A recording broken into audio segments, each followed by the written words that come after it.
Welcome to the Mixed Race Belonging podcast, where we explore the intersection of mixed identity and belonging through the lens of somatics and personal and collective liberation to help you heal your belonging wounds and reconnect with your innate wholeness through relationships, new experiences, and activism. I'm your host, Raina LaGrand, an embodiment coach for mixed race people with a background as a trauma therapist, yoga teacher, and health educator. The tools and insights I share with you here are the approach that has not only helped me heal my belonging wound, but also helped me help my mixed race clients do the same. We all need something good to belong to right now. Relationships and spaces where we feel safe, held, seen, heard, and dignified. Thanks for being here, and let's get started with today's show. Wow, that's really hard to do. Is that the Twilight Zone song? I thought that it would be really easy, but it's kind of like tripping up my tongue. Welcome back to the show. I know that's not exactly like the most pleasant welcome song, but it's kind of been stuck in my head. That and Thames, What You Need. I love Thames. She is one of my favorite artists of all time. And yeah, she's got this really popular song out right now called What You Need, and it is just living in my head rent free, as they say. It's so good to be here with you all energetically, metaphorically. I know that you're listening somewhere, and I love that. And today we are talking about your identity and how it's not complicated, it's complex. And we are going to talk about how those are two very different things. You all know that I get it. Because you feel like your identity is complicated, or maybe other people have made you feel that way, or questioned you, or given you strange looks, or told you, well, you're only half Black. You've gotten used to over explaining or saying what you think will make sense to other people, or even just kind of going silent and kind of shrinking away. And doing this kind of like shape shifting in ways that you think are more socially acceptable, they're like keeping you emotionally safe. That's keeping you emotionally safe in some sense, but it's also leaving you feeling so fragmented, so fractured. And so I want to talk to you today about complexity theory, which is a very interdisciplinary science that looks at how complex dynamic systems interact.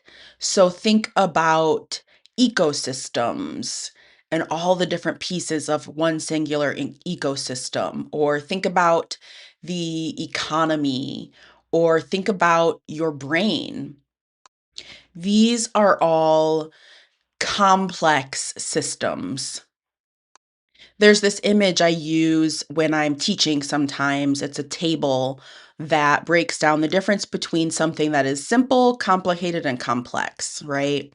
So a cake, a cake recipe is simple. You mix the parts up, right? And as long as you do it, basically according to the recipe, it's going to turn out. Now, I know in reality that baking is not always easy for all of us, but just stay with me here, right? Like there's a certain amount of each ingredient that goes in that should produce a certain kind of cake.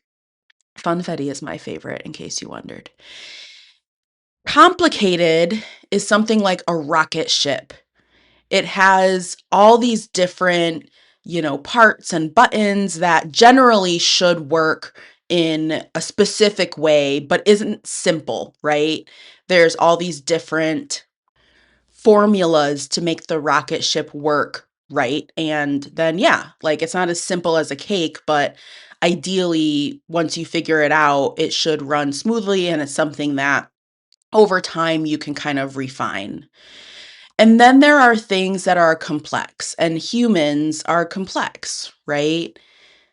We are unique and somewhat unpredictable.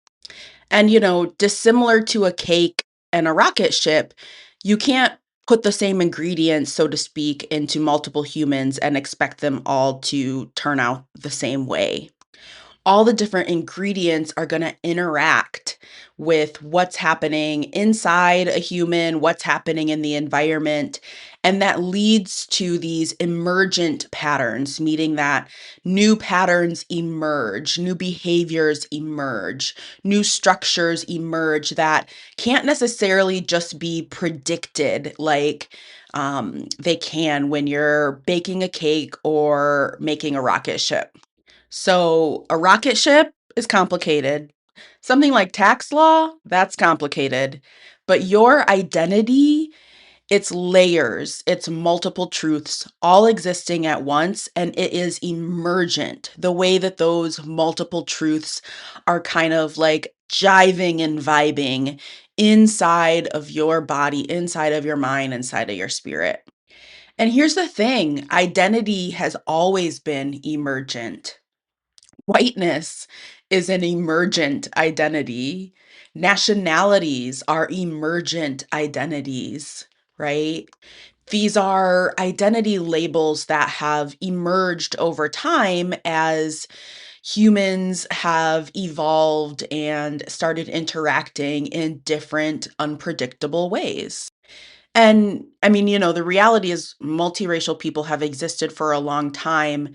And also, right, in the span of sort of like human existence, and also just in the span of kind of the system of racialization and the way that we talk about race and identity now, like multiraciality is kind of like an emergent identity, right?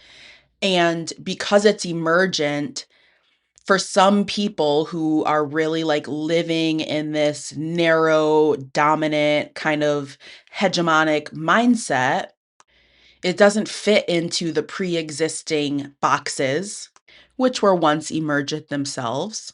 And of course, as humans, all we want is to belong.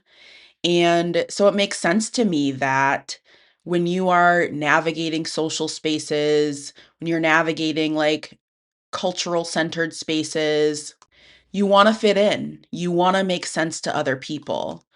And what I see often happening is then you try to make yourself make sense to other people by describing yourself in fractions. I'm 25% Turkish, 25% European, Western European, and 50% Black. I mean, even all these like DNA tests are kind of like doing that to us, right? And I mean, DNA is one thing, but that's not really how culture or identity work. But, anyways, when you try to make yourself make sense to other people by describing yourself in this way, later on, you just get disappointed. You feel unseen. You feel minimized. You feel pathologized, even when someone then says, oh, well, they're only half Mexican or they're not fully Black. It hurts because you want to make sense to them, but you also want to be seen as a whole person. You don't want to feel like you're only partially entitled or not entitled at all to certain aspects of your heritage, or to be in certain spaces, or to like certain things that are aligned with maybe like a monoracial identity normally. Our existence is resistance as multiracial people. Our existence fucks up this whole idea that there are these like discrete racial categories. It shines a light on the fact that these racial boxes don't really work. They are incomplete. Your survival in these systems, and not just surviving, but really feeling whole, feeling worthy of belonging, feeling connected to other people, it really relies on you developing the resilience to show up and live as a whole authentic person despite these limiting categories. That resilience comes with building the skills to say what you are without worrying if it makes sense to other people. It comes with the skills to list all of your cultural heritages without like fractionizing them to just say, I'm Turkish and I'm German and I'm Irish and I'm West African and I'm Igbo and all these things. Or it can come from just identifying with the monoracial term, like being Black, even though your phenotype might not match exactly what other people think a Black person looks like. Right? It's the skills, the confidence, the resilience to actually identify in whatever way feels most aligned for you, and actually that identity might shift space to space or over different periods of your life. And the skill here isn't just saying the thing, right? It's not just saying I'm Black. The skill is really to stay with your body, to stay with yourself, to stay in your center instead of following this impulse, the urge to explain or perform or compensate. You know, that kind of pressure building feeling in your gut that makes you want to, that you can't just sit with. You feel like you have to do something about it. Or maybe actually on the other end of the spectrum, there's the impulse, the urge to collapse, to shrink, to just hide, to just go away. The ability, the skill, the resilience to stay with this feeling comes from building embodied tools, right? Comes from somatic skills to feel that feeling and stay in your center. Because when you do that, when you start owning every layer of your identity boldly and proudly, you stop participating in the dynamics that are oppressing you in the first place. You start to show people, this is how the fuck I want to be addressed. This is how I want to be treated. You start to free yourself so that when someone gives you a puzzled look or asks you a question about your identity, your first instinct isn't going to be to crumble and over explain or justify or retreat. And I just want to say that all this goes for all the other identities that you have as well, all the other aspects of your experience. If you're queer, but you just came out a few years ago, and so you feel like you're not allowed to use that term or be at certain queer spaces, or if you're chronically ill, but your illness is invisible, all the things that you feel like you have to explain or that you're not enough of. And if this feels hard to do, I get that. I really do. You're going to want to be at the Contain Multitudes workshop inside the Mixed Race Belonging Collective this Sunday. Inside that workshop, you're going to learn how to welcome every aspect of who you are without worrying about what other people think. You're going to learn how to track some of these like compensatory behaviors and things that you say and do, and instead to find your center and stay with yourself. And you're going to really understand, though, also, you're going to learn to understand the self protective patterns, the ways that you're trying to protect yourself by over explaining or shrinking yourself. And we're going to work on not feeling ashamed of those patterns, but really understanding them instead of like shoulding on yourself. We're also going to work on learning how to discern when to protect yourself, right? When it's maybe like, I actually don't want to share everything here. Discerning that from when it's actually safe enough to stay open, to be honest, to be authentic, to be vulnerable. And of course, you're going to feel seen and validated and understood by the other mixed people that you're going to be in community with during this workshop. And that in and of itself is going to be healing, because we heal through experiences, right? We don't just heal through a cognitive understanding of something. We really need the experiences to help us to rewrite the narrative that is like playing over and over again in your mind. You're going to walk away from this workshop not feeling like you have to describe yourself in fractions to people anymore. You're going to walk away from the workshop feeling like you don't have to pick a side if you don't want to.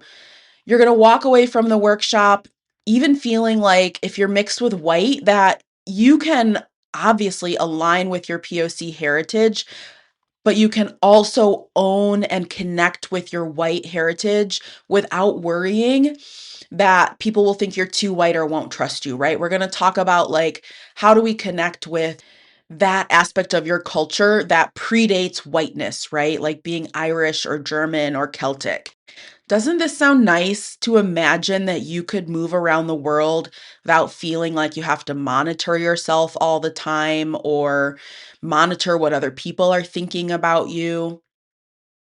This workshop is going down Sunday, May 17th inside the Mixed Race Belonging Collective. The link is in the show notes if you want to sign up and join us. And as always, remember that if you can't join us live or if you're listening to this episode after May 17th, 2026, this workshop will be posted, the replay will be posted so you can watch the workshop at your own convenience as many times as you want and then be part of the conversation in some of the discussion forums. I want to leave you with one of my favorite quotes by this person, Yumi Tomsha. I hope I'm saying their name right, this educator. They say, I am not half Japanese and half Lithuanian Jewish. When I'm singing a Japanese folk song, I don't sing with half my voice, but my whole voice. When I'm taping together my grandparents' Jewish marriage contract, worn by time but still resilient, it's not half my heart that's moved, but my whole heart. I am complete and I embody layers of identities that belong together. I am made of layers, not fractions. You are made of layers, not fractions. You are multiplicitous, you contain multitudes, and I can't wait to see you at the workshop on Sunday. You know where to find me if you have any questions. Email me, Raina@mixedracebelonging.com, or find me on the gram at mixedracebelonging.